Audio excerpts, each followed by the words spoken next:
তোমরা জানলে অবাক হয়ে যাবে যে জাপানে একজন সাধারণ মানুষের ইনকাম মান্থলি কত হয়। আর তার পাশাপাশি জাপানে কিন্তু ফরেনার্স আর জাপানিজদের স্যালারির মধ্যে রয়েছে অনেকটা পার্থক্য, যেটা নিয়ে কেউ আলোচনা করতে চায় না, বাট এটাই কিন্তু আসল সত্যি। ব্যাপারটা একটু তোমাদের কাছে খটোমটো লাগছে, তাই না? এটাই স্বাভাবিক। চলো এটাই আজকে তোমাদেরকে আমি ডিটেলসে বলি। তো লাস্ট অবধি আমার ব্লগটা দেখতে থাকো, অবশ্যই তোমাদের খুব ভালো লাগবে। হ্যালো এভরিওয়ান, কেমন আছো তোমরা সবাই? আশা করছি তোমরা সবাই খুব ভালো আছো, আর আমরাও অনেক ভালো আছি।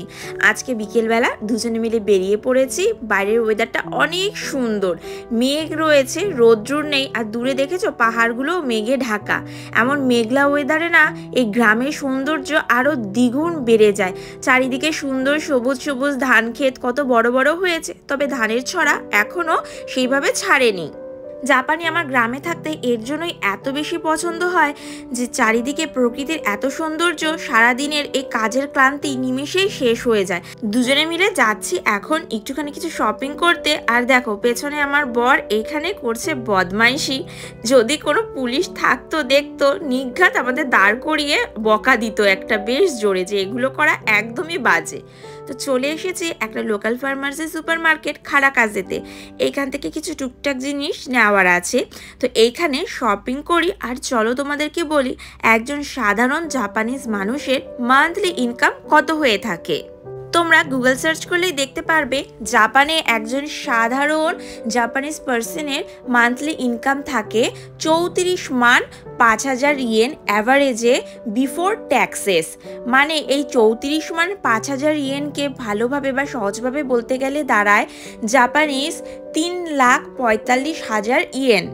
আর এই অ্যামাউন্টটা কিন্তু একটা অ্যাভারেজ অ্যামাউন্ট, আর এইটা হচ্ছে বিফোর ট্যাক্সেস, মানে এর মধ্যে রয়েছে ট্যাক্স ইনক্লুড এবং ইন্স্যুরেন্স। মানে এই অ্যামাউন্টটা পাওয়ার পরও এর থেকে যাবতীয় ধরনের ট্যাক্সেস এবং ইন্স্যুরেন্স কাটা হবে, তারপর একটা অ্যামাউন্ট থাকবে যেটা কিনা হলো আসল স্যালারি। আর জাপানে কিন্তু একজন ফরেনারের মান্থলি ইনকাম একজন জাপানিজ পার্সনের মান্থলি ইনকামের থেকে কিন্তু অবশ্যই কিছুটা বা অনেকটাই কম। এর মধ্যেও রয়েছে আবার অনেক ভাগ। যদি কোনো ফরেনার খুব হাইলি স্কিল্ড পার্সন হয় কোনো বিষয়ের ওপর, তাহলে দেখা যায় তার স্যালারি অন্যান্য ফরেনার্সদের থেকে কিন্তু বেশি হয়। যেমন দেখা যায় যদি কেউ জাপানে ডক্টর বা ইঞ্জিনিয়ারিং ডিগ্রি নিয়ে পড়াশোনা করে, বা প্রফেসর বা হায়ার কোনো স্পেসিফিক স্কিল্ড নিয়ে পড়াশোনা করার পর তারা চাকরি পায়, তাদের কিন্তু স্যালারিটা অবশ্যই নর্মাল যারা এখানে ভাষা শিখেছে, তারপর ভাষা শেখার পর একটা কোর্স নিয়ে পড়াশোনা করেছে, যেটা কিন্তু ম্যাক্সিমাম 90% মানুষ করে থাকে, তারপর জব পায়, তাদের তুলনায় কিন্তু স্যালারি যারা ডাক্তার, ইঞ্জিনিয়ার এবং স্পেসিফিক স্কিলড ওয়ার্কার থাকে তাদের কিন্তু অবশ্যই বেশি হয়ে থাকে। এই জিনিসটা নিয়ে কিন্তু সহজে আমরা যারা ভ্লগিং করি তারা কিছু বলতে চাই না, বাট এটাই কিন্তু আসল সত্যি। জাপানে যারা আসছে, জাপানে যারা থাকছে, তারা কিন্তু এইগুলো সবই ডিটেলসে জানে, বাট কোনো কারণবশত হয়তো অনেকে বলতে চায় না। কিন্তু আজ আমার মনে হলো তোমাদেরকে সবটাই ডিটেলসে জানানো দরকার, তার জন্যই চলে আসলাম এইটা নিয়ে তোমাদের সাথে একটু গল্প করার জন্য। আরেকটা মজার ইন্টারেস্টিং ফ্যাক্ট তোমাদেরকে বলি, জাপানিজরা কিন্তু তাদের স্যালারি স্লিপ বা পে স্লিপ কাউকে শো করে না। এটা কিন্তু জাপানিজদের একটা রুলসের মতো। তারা কত টাকা স্যালারি পেলো সেটা কাউকে শো করবে না, এবং কত টাকা অন্য পার্সেন্ট তাদের কলিগরাই স্যালারি পেলো সেটা একবারের জন্য জিজ্ঞেসও করবে না। পে স্লিপ দেখা তো দূরের কথা। এটা কিন্তু জাপানিজদের খুব সুন্দর একটা রুলস আমার লাগে। এরা ছোট থেকে এই ধরনের শিক্ষাগুলো পেয়ে বড় হয়, আর সবসময় কিন্তু এরা এই জিনিসটাকে ফলো করে থাকে। তারা রুলসের ব্যাপারে এতটাই স্ট্রিক্ট।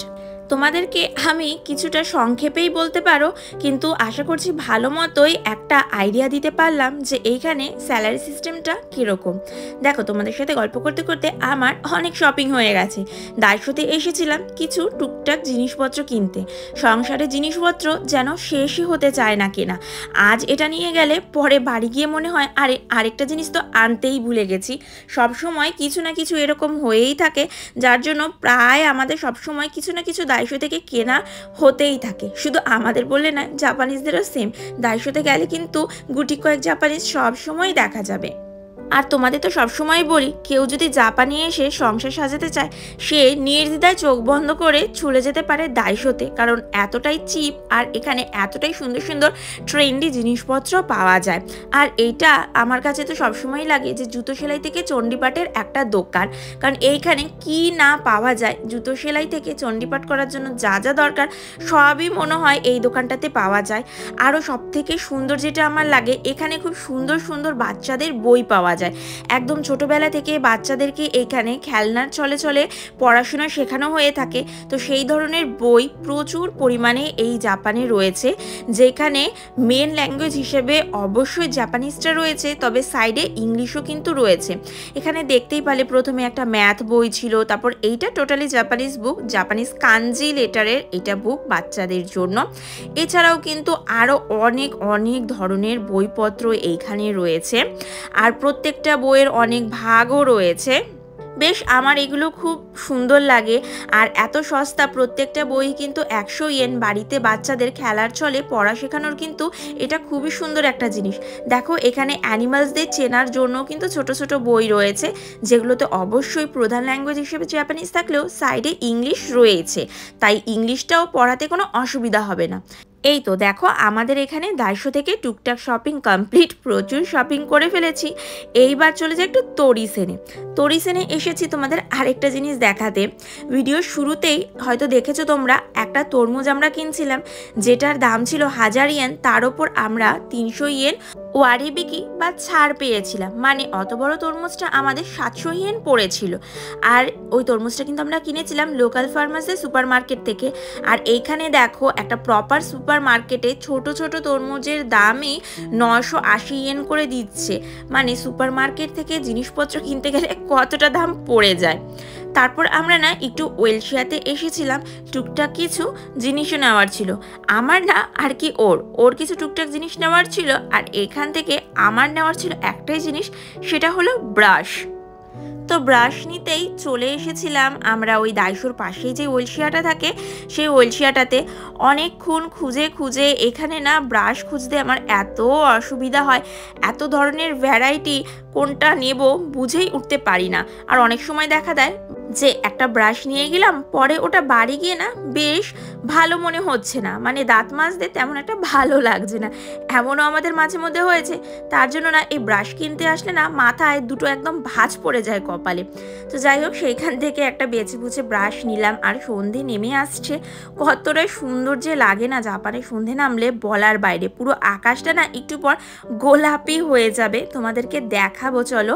তার আগে ডাইরেক্টসুতে চলে এসেছি, এই ডাইরেক্টসু থেকে টুকটাক আরও কিছু জিনিস নেওয়ার আছে, সেইগুলোর শপিং তাহলে চলো করে নেই। লোকাল ফার্মার্সদের সুপার মার্কেট থাকা এবং লোকাল ফার্মার্সদের কিছু দোকান থাকায় আমাদের কিন্তু জাপানে এখানে অনেক সুবিধা হয়েছে, কারণ তোমাদের কিন্তু মাঝে মধ্যেই আমি কম্পেয়ার করে দেখাই যে জাপানি সুপার মার্কেট আর লোকাল মার্কেটে দামের কতটা ফারাক, আর কত টাকা আমাদের এইভাবে সেভও হয় লোকাল মার্কেট থেকে কেনার জন্য। তবে কিছু কিছু জিনিস যেগুলো লোকাল ফার্মার্সদের মার্কেটে আমরা ভালো পাই না, সেগুলো অবশ্যই কিন্তু আমরা এই নর্মাল সুপার মার্কেট থেকেই কিনি, কারণ অবশ্যই দরকারি জিনিসপত্র কিন্তু কিনতেই হবে।